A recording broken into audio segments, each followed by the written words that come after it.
Cha kwanza kabisa, sawa, lazima uangalie time frame kubwa inakupa direction gani na candlestick ya time frame kubwa ikoje. Sawa, ukija kuangalia hapa, sawa, ukija kuangalia hapa tunaona kabisa price ali break structure eneo hili, sawa, kwa sababu alikuja ku break hilo, kwa anabidi aje hapa eneo hili hapa ambalo lina clear area of liquidity, yani point of interest eneo hili. Kwa hiyo tukana expect kwamba hii movement itafika hadi eneo hilo then pande juu, lakini kama monthly ipo clear zaidi, unaweza kwenda 3 month unakuja kuona kabisa ile eneo ndio price inabidi ifike then iende wapi? Iende juu. Na kwa sababu gani iende juu? Ni kwa sababu price huku chini ishavunja structure ikaja kufill liquidities then tuna expect iende juu. Kwa kama tuna expect iende juu, basi baada ya kutupa new area of liquidity hapa tuna expect price ifike eneo hilo then tuende juu. Lakini ukija monthly inatupa information nyingine kabisa kwamba monthly kavunja structure hapa kwa kaachia area of liquidity within, lakini hapa katengenezea candlestick anatomy nzuri sana, katupa hii formation kama miezi mitatu iliyopita, katupa information. Mwezi wa pili kaja kufill within the candle, lakini mwezi wa tatu kaja kuswipe out liquidity zote. Ukishuka katika lower time frame unaweza kujua kwa sababu gani aliswipe these liquidities. So kitu gani ambacho tuna expect ni kwamba tuna expect kadi JPY maybe afike katika hii level ndipo ashuke wapi? Ashuke chini. Lakini hiyo information haitoshi, lazima tuende katika time frame ya chini zaidi ili kujua kwa sababu gani aliswipe lows ndipo akaenda juu. Sasa ukija kuangalia weekly unakuja kuona okay, baada ya price kuweza ku break structure hii akatengenezea new area of liquidity around that area. Kwa hii new area of liquidity ndio iliyokuwa imefanya price aje juu then aje kuswipe lows. Kwa hiyo price ilikuwa ni lazima ije kufill liquidity ambayo ipo hapa, ambayo sio visible katika hard time frame but visible katika weekly. Kwa kitu gani ambacho tuna expect ni kwamba tuna expect kadi JPY atafika eneo hili ndipo tuanzishe movement tena kuelekea wapi? Kuelekea juu. Kwa current tunakuwa tuna bearish bias. Kwa unaporudi sasa katika hard time frame like daily au weekly hii kuja kuiangalia, lazima sasa utakuja kuangalia candle to candle formation. Ukija kuangalia candle to candle formation, kwa sababu hapa price alikuwa ka break structure, katupa new area of liquidity. Kwa kitu gani ambacho sisi tunakifanya, kama unaitumia weekly as constant time frame, utasubiri kwanza price afike kwenye point of interest hapa ndani. Akishafika akupe indication ya candle kwamba form different candle ya bearish around this area, ambapo hii candle sasa jinsi unavyoweza kuimark, utaimark namna hii. Utamark closing price eneo hili na week ambayo ni ndefu, haijalishi kama ni bullish au bearish, utamark hiyo week. Ukisha mark then unaenda kutafuta structure ndani ambazo zipo ili uweze kulifine. Sasa ukirudi 4 hour unaweza kukutana na ina structures ambazo zilikuwepo eneo hili. So ukija kuangalia hapa tulipata break of market structure within this area.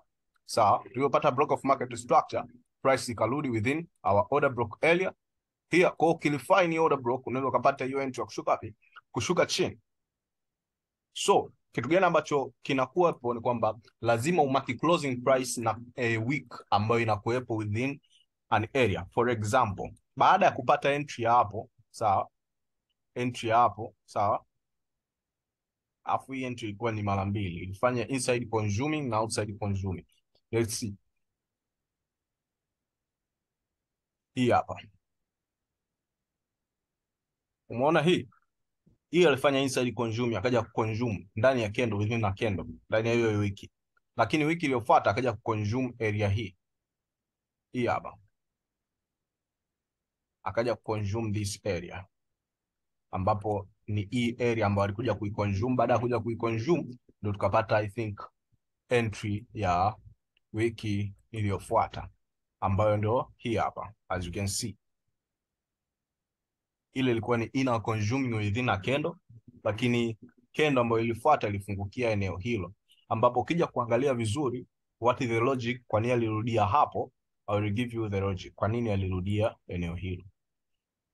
Sasa for example eneo hili hapa, sasa for example hapa, kwa sababu gani alirudi eneo hili? Nitakupa reason moja. Kwanza, price huwa ina move katika mfumo wa resistance and support. Kwa ukija kuangalia, hii ilikuwa ni high ambayo ilikuwa ime formed for the first time, na pia ilikuwa ina clear area of liquidity, lakini ikawa swiped out. Kwa hiyo ilivyokuwa swiped out, price ikarudi. Baada ya kuswipe out liquidity, ikarudi ikafanya retest ya kwanza, retest ya pili, retest ya tatu, ikaenda wapi? Ikaenda juu. It means hii area ilikuwa ni area of support and resistance. Yani ilikuwa mara ya kwanza ni high ambayo ina resistance, sawa, lakini ilivyovunjwa ikawa ni support area. Kwa price ikaja kuvunja kwa hii momentum candle. Baada ya confirm kuvunja, sawa, price haikuweza kuja kutest hii area. Unaona kabisa hizi area zote hazikuweza kuja kutest. Kwa tunasema the best test, the first test, the best test. Yani first test ya kwanza yoyote inakuwa the best. Kwa ukija kuangalia hii imbalance candle lazima ilikuwa inawakilisha kwamba price lazima ije kutest katika flip area then iondoke. Kwa sababu price ingetesti kwanza hapa eneo la hapa ndipo ivunje, tungesema kwamba hilo ni area ambayo ilikuwa tayari consumed. Lakini kwa sababu imetengeneza imbalance, imevunja kwa imbalance, it means imewaliquidate watu instant. Kwa hiyo price itarudi sehemu ambapo kulikuwa kuna liquidation ambayo imetokea, kwamba imesha liquidate watu. Kwa hiyo itarudi kutest eneo lile lile. Na ukija kuangalia hata hizi test za hapa hazikuweza kufikia area. Kwa hiyo hii area ilikuwa ni very potential for you to take a trade kwa sababu ilikuwa ni untested or unconsumed area. That is why ukija kuangalia vizuri unakuja kuona price ilikuja kutesti mara moja tu ikadondoka wapi? Ikadondoka chini kwa sababu ilikuwa ni very potential area for you to take a trade. So stop loss utaweka wapi? Stop loss utaweka sehemu ambapo tunasema kwamba kuna candle iliyosababisha movement ya kuja ku break low, ambapo unaweza kuja kuipata labda katika 30 minutes au now. Kwa mfano hii kuna candle ambayo imevunja low au furthermost deviation, ambao furthermost deviation ni high ambayo ipo current sehemu hiyo, sawa. Kwa ukija kuangalia entry yako ilikuwa maeneo haya hapa. Hapa pia hata tukua na micro retest haikuwepo. Unakuja kuona hii area ilikuwa ni very potential for price to turn back on that area so as it can go down.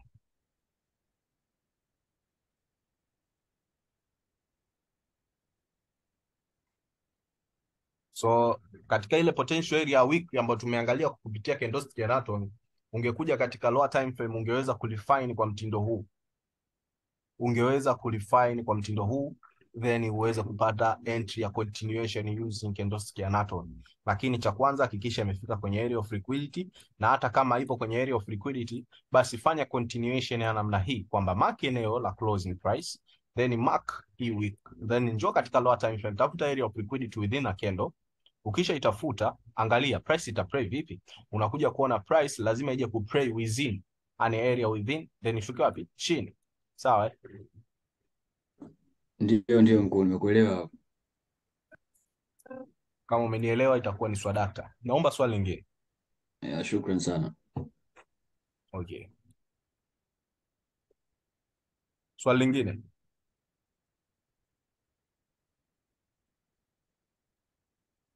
Sina swali mkuu. Okay. Hilo ushanijibu tayari. Okay.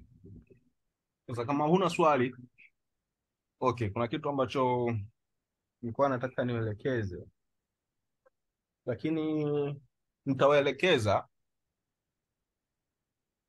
ila kabla sijawaelekeza, kuna video yote ambayo nimewatumia candlestick ya Naton. Ile ya jana tu ulirekodi. Ile ambayo nilirekodi. Yeah, session iliyopita ile. Okay, nitaangalia baadhi ya video recorded ambazo zimepita. Sijui ni psychology, I don't know. I'll give a favor, nitatuma video nyingine. Nitatuma hii na nyingine. Then mtaangalia, then mtapata kitu chochote ambacho mnaweza mkajifunza. So, leo nataka tu discuss kitu kimoja ambacho ni very essential katika trading, ukiachana na vitu vingine. Ni part ya psychology, lakini pia ni part ya how forex works. Na jinsi gani wewe unaweza kaangalia market na kuweza kutrade. Unajua katika forex hautakiwi kufanya makosa mawili. Sawa. Cha kwanza kabisa, kuweka expectations zako kubwa katika soko la forex. Hilo ni kosa ambalo utakiwa kuifanya. Lakini cha pili kabisa, kosa la pili ni kuamini kwamba forex itakutajirisha kirahisi. Hilo ni kosa la pili ambalo inabidi ulifanye. Usilifanye. Kwamba cha kwanza, expectation kubwa katika forex itakuwa. Pia ukiwa na akili au ukawa na imani kwamba forex itakutajirisha kirahisi, pia itakuwa. Ni hivi vitu viwili ambavyo huwa vinawacost many traders. Anaingia kwenye forex, unakuta vijana, most of young people nowadays wanaengage sana kwenye forex. Wanaacha labda kazi ambayo walikuwa wanaifanya ili ya trade forex. Anafanya kitu fulani ili ya trade forex, akiamini kwamba forex itampa mafanikio ya chap na kiurahisi. Lakini forex haipo hivyo. Forex imetengenezwa katika mfumo wa kuwatajirisha watu wenye pesa. Yaani mwenye pesa ndiye atatajirika, sio wewe ambaye una pesa. Ndivyo forex ilivyo. Sasa ukishagundua katika mifumo kama hiyo, lazima uangalie wewe una take party vipi au una play vipi. Lazima utumie akili kubwa. Sasa leo naomba ni discuss kuhusiana na investment ya forex na jinsi gani unaweza kaifanya ili kuweza kuepukana na changamoto ambayo wengi wanakumbana nayo. For example, changamoto ya kuwa na drawdown kubwa katika akaunti yako, kutoweza kuhimili emotional experience labda katika loss, labda umechoma account namna hiyo. Lakini sitazungumzia sana katika hizo psychological issue. Nataka nizungumzie sana katika investment issues. Jinsi gani unaweza ukajua namna gani ya kuweza kutrade katika investing ways. Cha kwanza kabisa, kitu gani ambacho unacho sasa hivi? Yaani kitu ambacho wewe unacho sasa hivi na inabidi ujiamini kwamba unacho. Cha kwanza kabisa, una knowledge. Yaani una research on forex, how ina work. Hamna mtu anaweza akaja kudanganya kwamba buy hapa sell hapa kwa sababu ya concept zake. No, una concept ambazo wewe mwenyewe unaziamini kwamba zina work katika asilimia fulani. Ingawa sio 100%, but inaweza ika-exceed 50%. So, kama una hiyo knowledge na una hicho kitu mkononi mwako, ni kitu kizuri na mwanzo mzuri. Lakini kitu kingine ambacho unatakiwa uwe nacho ni akili ya kuitumia hiyo knowledge na sehemu gani na wakati gani. Sijui kama mnanipata ndugu zangu. Nakusoma. Kama unanipata, iko hivi.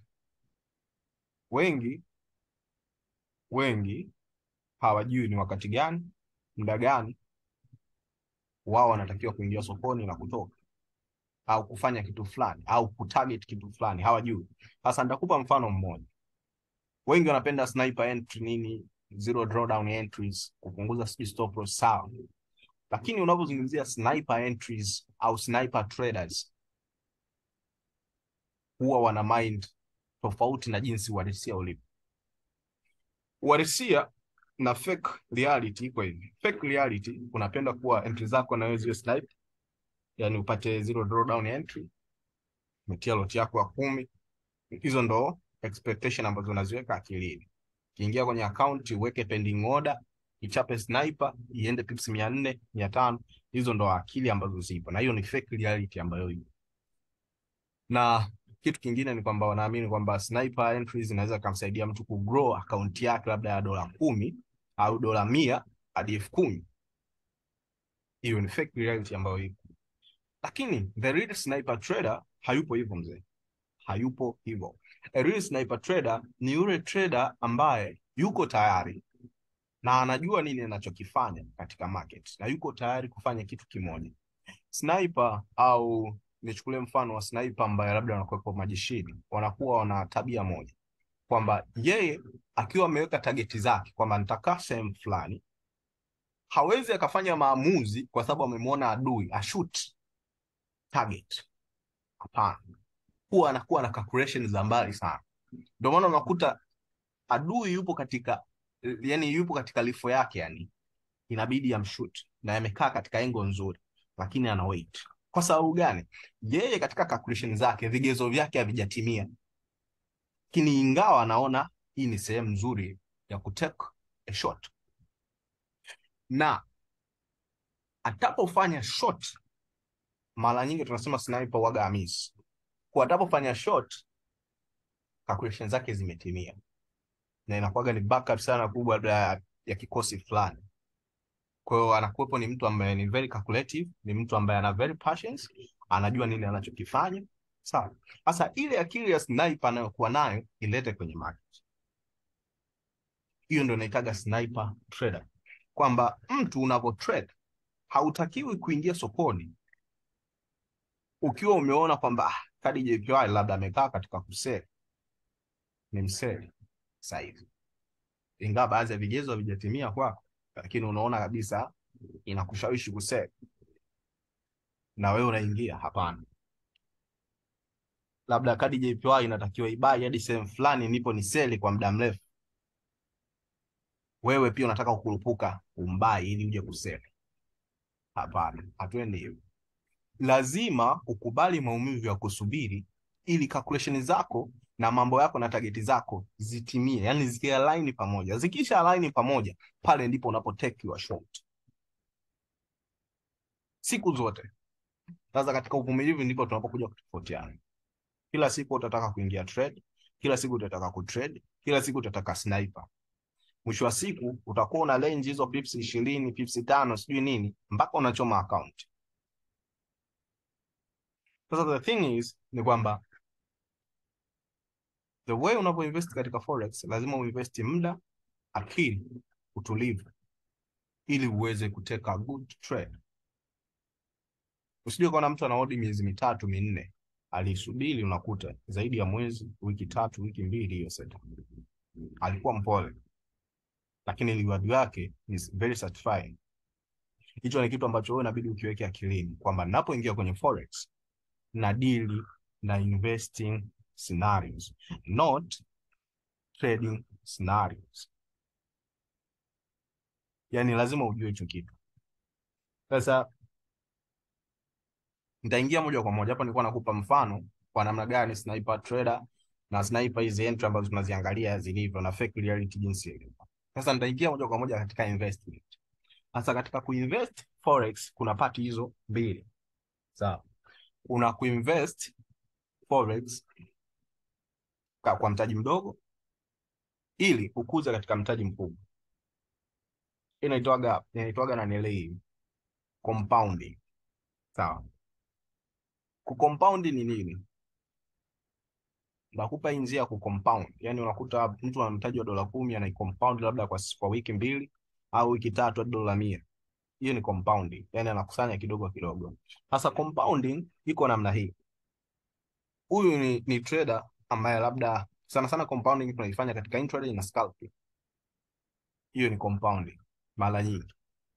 Yaani kwamba trader yeye anakuwa labda kwa siku mimi labda na lose pips 10, lakini nataka pips 20 kwa siku au pips 30 ambazo nazijua kabisa labda nitazipata kwa muda fulani katika pair fulani ambayo nimedili nayo na nimeisubiri na nimeimaster. Sawa, deal na pair nyingi. Kwa na pair zake 3 au 2, akizidi sana 4. Yaani hapo. Sasa huyu ni mtu ambaye amefanya mazoezi katika hizo pair, anajua zinaenda vipi na zina tabia gani. Sawa. Then anapoingia katika hizo pair anajua muda gani mimi nitaingia sokoni. Mimi kwa mfano mimi kutrade kwangu siingii siku ya Jumatatu, si trade kabisa. Yaani mimi kama mimi si trade siku ya Jumatatu. Siku yangu nzuri ya kutrade Jumanne, Jumatano. Jumatano nao sio sana, Alhamisi na Ijumaa. Hizo ni siku zangu za kutrade. Kwa hiyo kama siku 3 za kutrade serious. Kwa hiyo lazima uwe na hivyo vitu, yani uwe na sheria ambazo zinakuongoza kwamba mimi na trade muda fulani. Kwa mfano mimi nikitaka kufanya compounding huwa natumia sana kitu kinaitwa session. London session, New York session. Waga ndo natumia. Kwa sababu gani? Kuna high volatility na pips ambazo nazihitaji huwa zinakuwa achieved sana mdau. Kwa sababu kuna hiyo high volatility. Pia market ina move katika speed kubwa. Sasa hii way ya kucompound huwa unakusanya kutokana na roti ambayo unatumia. For example, labda una mtaji wa $10, unatumia 0.01, unahitaji pip 30. Hiyo ni $3. Sawa. Kama nilivyoelekeza katika ile video ya I think ni risk management. Kama utakuwa umeelewa vizuri utakuwa unajua ninachokiongea. Unakusanya $3 kila siku. Sawa. Au unakusanya $3 lakini kwa siku ya kwanza labda unakusanya $3 ambapo siku ya pili unakuwa una compound kwa kukuza loti na kiasi ambacho unataka ku lose, like the way I told on that video. Hiyo inataka compounding, lakini lazima ufike limit. Kwa mfano kila siku ni $5, nimefika kiasi ambacho labda kwa siku naingiza $5. Kwa mimi kila siku nitakuwa labda na lose $1 au $2 ili niingize $5. Hapo ndo inakuwa kikomo changu mimi kila siku mpaka nifikie target yangu. Kwa unapofika target fulani unapandisha kiasi, ila lazima uwe na kitu kinaitwa limit profit katika compound kwako. Kwa mfano mimi nimewahi compound kutoka $15 hadi $470. Sawa, ilikuwa ndani ya wiki mbili. Sawa. Nilikuwa nimeanza kufanya compounding siku ya Jumanne ya wiki ya kwanza. Nilikuwa natumia 0.01. Nilikuwa na trade pair, nilikuwa na trade pair 3, gold, GJ na USD. Niliingia trade 2, nakumbuka siku ile muda wa London session saa 4:45, nikapata entry yangu nzuri, ikatembea pips 50 ya gold, nikafunga. Inamaanisha niliobtain $5 siku hiyo, ikawa ni $20. Kwa baada ya hapo nikapandisha kiasi, yani nikawa natumia 0.02. Siku ya pili nikaja kupata pips 60. Sawa na $12. Sasa jinsi siku zilivyozidi kwenda, nilivyofikia kiasi kama cha $45, nika compound kwamba kila siku nitakuwa naingiza $7. Sawa, ikizidi inshallah kana na pips, lakini ikizidi huwa na break even pale ambapo target yangu ipo. Sawa.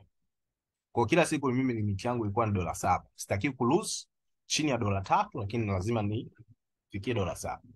Ilipofika $100 kama 30, sawa, 130, nikaa nimepandisha rate. Kila siku ni $12. Kila siku $12 mpaka ilipofika $300 kamili, ndipo nikaja tena kuongeza level ambayo ilikuwa imetoka hapo tena hadi $15. Sawa. Lakini unfortunately sijui ilikuwa ni nini, lakini ilikuwa naingiza faida kubwa zaidi hapa. Yaani nikibreak even end tunakuta pia imetembea zaidi.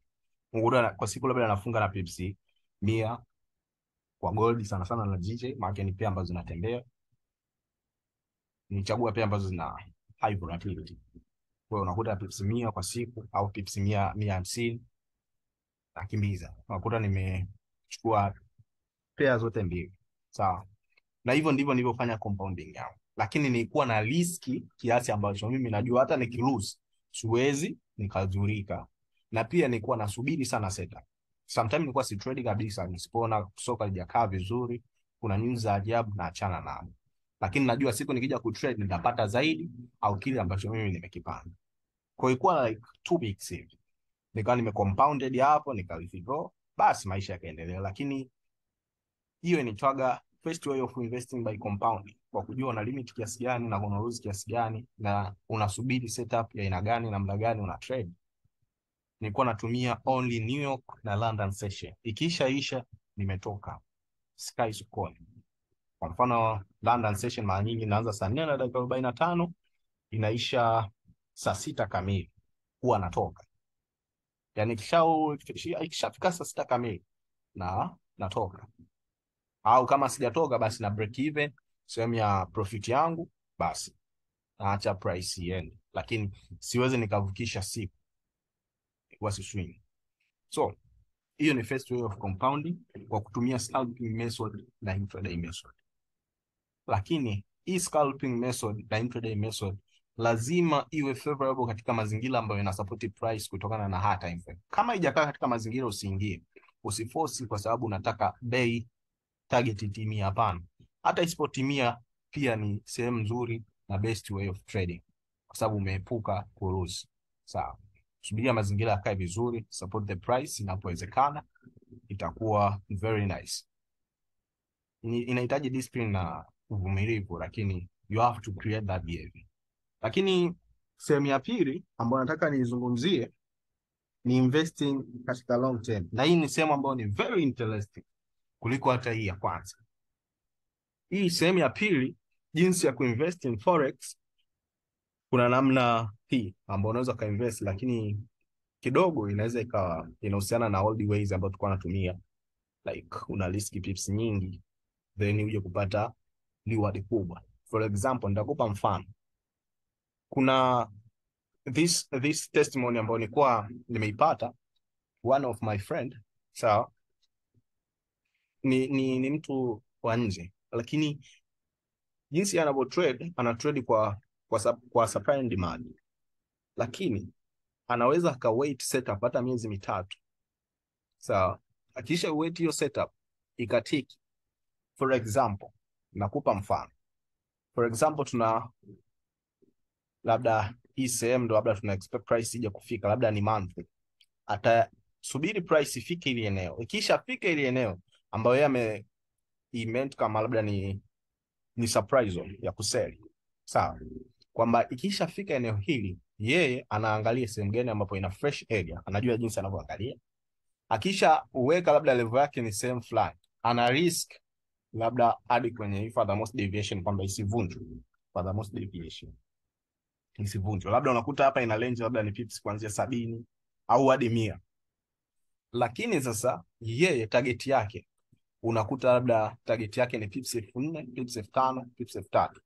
Yani akiweka 0.01 hapa, akiliski pips 100, inamaanisha yeye ataliski dola 10, lakini target yake ni dola 400, dola 300, dola 200. Hiyo ndo target, na ana hold labda unakuta ndani ya mwaka mzima, miezi 6. Hiyo ni investing. Hana shida na hela ambayo ameiweka katika forex, lakini ameinvest kwamba mimi nimeweka labda nimeingia pia zaidi ya 3, zote zina run, sawa, labda ndani ya miezi 3 au 4 5 ndipo nakuja kuchomoka na fedha yangu, lakini ametumia loti ndogo sana. Sasa imagine mtu anafikia katika ile criteria, ana mtaji mkubwa, anatumia loti labda ya 1 au loti zaidi ya 1, then anawinda pips 4,000, anakuwa ni mbali sana, tofauti kabisa na mtu ambaye anafanya trading kila siku. Sasa hii ni very interesting game kwa sababu inahitaji uvumilivu, inahitaji utumie time frame kubwa, usubiri setup, sawa. Ukisha subiri setup, then hold kwa muda mrefu. It doesn't matter sehemu gani ambayo wewe umeingia, lakini subiri kwanza price iingie ile sehemu, ndipo take trade. Na hata kama hakikisha kwamba price labda imetembea pips zaidi labda ya 500, ndipo break even, lakini chini ya hapo acha price itembee, maana kuna retracement zingine unakuta zinarudi karibia na entry kabisa. Kwa hiyo break even mapema unaweza kutolewa sokoni, target yako haijatimia. Sasa mfumo huu wa kutrade lazima wewe mwenyewe uwe committed na uwe na hela ambayo unasema kwamba okay, mimi na invest, si trade. Sasa kama utakuwa na hiyo hela, inabidi utrade kwa namna hiyo. Kwa mfano labda unaangalia labda fedha zako labda 4 au 5 ambazo umeziangalia katika time frame, kama zinabidi zifike sehemu fulani ndipo zishuke katika momentum kubwa, na mara nyingi tunawinda impulse movement, sawa, au the general trend, yani mtu ana hold trend zima, sawa. Kwa mfano nitakupa mfano wa gold, kama nitapata muda nitakuonesha, nitatumia hata nanili Instagram au jamaa, yeye alisoma kwa huyo jamaa, nitatumia Instagram yake muone, sawa. Amehold sijui ni gold, amehold kutoka hapa, hii ni monthly, amehold kutoka hapa hadi huko juu, kaingia pia trade ya hapa, I think kama sikosei, kahold kutoka huko hadi huko. Sasa piga hesabu hizi ni candle za months. Sasa piga hesabu ni muda gani kahold, afu kahold kwa 0 kwa lot ya 1.01, sawa. Sasa uwezi kufanana naye, huyu mtu ana invest, wewe una trade. Sasa kuinvest katika forex lazima uwe committed na lazima uwe na patience ya hali ya juu ili kuweza kutake trade za namna hii, sawa. Sasa nakupa mfano wa pair. Kwa mfano SD card, for example, hii pair ime break structure, inabidi usubirie price iingie katika area of liquidity eneo hili, sawa. Area of liquidity ya eneo hili, subiri price iingie eneo hilo, then ikisha ingia wewe take trade kulingana na mazingira ambayo yapo katika hiyo high au katika hiyo sehemu. Ukisha take hii trade, hautaki kuja kutoka eti kwa sababu imetembea labda miezi mingapi. No, labda target yako ni huku, wewe weka entry yako hapo, subiri price ifike kwenye target. Kwa hiyo unakuwa una hold kwa muda mrefu, hilo umeinvest katika forex. Sawa, hata kuja kutolewa stop loss no big issue, lakini umetumia lot ndogo, lakini ni reasonable na logic, kwa sababu hapo unakuta unalinda pips ngapi. Let's say kwa sababu NZD sidhani kama na pips nyingi, let's say kutoka hapa hadi hapa chini ni pips zaidi ya 1000. Sawa, haya umeweka labda tuseme kiasi gani, labda tuseme $50, laki moja. Sawa, laki moja ambao umeweka haina kazi, then umeingia hiyo trade na tip yako inakuja kuhit labda na 0.02. Sawa, labda stop loss labda ilikuwa labda katika hii high, tuseme katika hii high, ambapo ukija kupiga hesabu labda ni pips ngapi, ni pips 80. Pips 80 ukija kupiga hesabu kwa 0.02, sawa, inakuja kama $16. Lakini reward ni pips 1800 ambao ni sawa kama na $200. Sawa, kwa unakuja kuona kabisa kwamba reward and risk vinaendana, so simu. Sasa ndani labda ya miezi mingapi unakuta price labda ndani ya mwaka au labda ndani ya miezi 6, inategemeana na volatility ya market na pia ambayo unachagua. So pia zingine haziendi sana, zitendei sana. Kwa hiyo inategemeana na pia ambayo umeichagua. Unakuta ndani labda miezi 6 au mingapi unatoka hapa na $200 sawa na $400 ambao umeinvest. Ambao hata ukiinvest katika makampuni makubwa kwa hela ambao umeinvest ni kitu ambacho cha kushangaza sana. Mpaka unaweza ukaipata ndani ya miaka 5, 10. Ni tofauti kabisa na ukiinvest katika forex. Sasa lazima ujue ways of investing na how can you make your ways of investing. Sasa utachagua kufanya compounding au invest katika long term, katika swing au tunasema kwamba katika position trading, yani kuhold trend nzima. Mimi nakumbuka trade ambayo nimewahi hold muda mrefu ilikuwa ni trade ya miezi 6. Miezi 8 ndio trade ambayo nimehold muda mrefu. Na reward ni nzuri, lakini ina changamoto katika retracement na nini. Lazima uwe na gati ya kuhold, na pia usiwe ni mtu sana kukata tamaa, lazima uwe mstahimilivu hivyo. Kwa hiyo hizo ni njia mbili ambazo unaweza kuzitumia wewe katika kuinvest katika forex, na usiweke expectations zako kubwa sana katika kutrade kila siku. No, lazima uinvest, na pia kama unataka kufanya compounding lazima uwe mtulivu sana na mtu makini katika kusubiria setup na katika kufanya kitu katika uhakika. Hivyo ndivyo trading inavyoenda, lakini sio kila siku day to day trading. Mimi si trade kila siku ase, na trade pale ambapo nastahili ku trade. Kwa hiyo naona inabidi trade pale unapostahili ku trade, sio kila siku. Wiki nzima unaweza usipate trade na ukakaa tu nje sokoni na ikawa safi. Ifanye forex kuwa kama biashara au investment nyingine. Usifanye forex kuwa ni fast leeching scheme. So I think today nitaishia hapa. Sawa. So kama kutakuwa kuna maswali, comment. I think hapa tuna less than minute. Nitaituma hii video, nitaituma na video ya psychology. Kama kutakuwa kuna maswali na comment, then tutazidi kuwasiliana au mtaniask kwa group, nitakuwepo, nitajibu. Lakini there is more about how to invest in forex. Just stay tuned. Tutadili navyo. So there are a lot to learn under my guidance, then tutajua tunafanyaje. I think for today it will be enough, and I think utakuwa umegain kitu.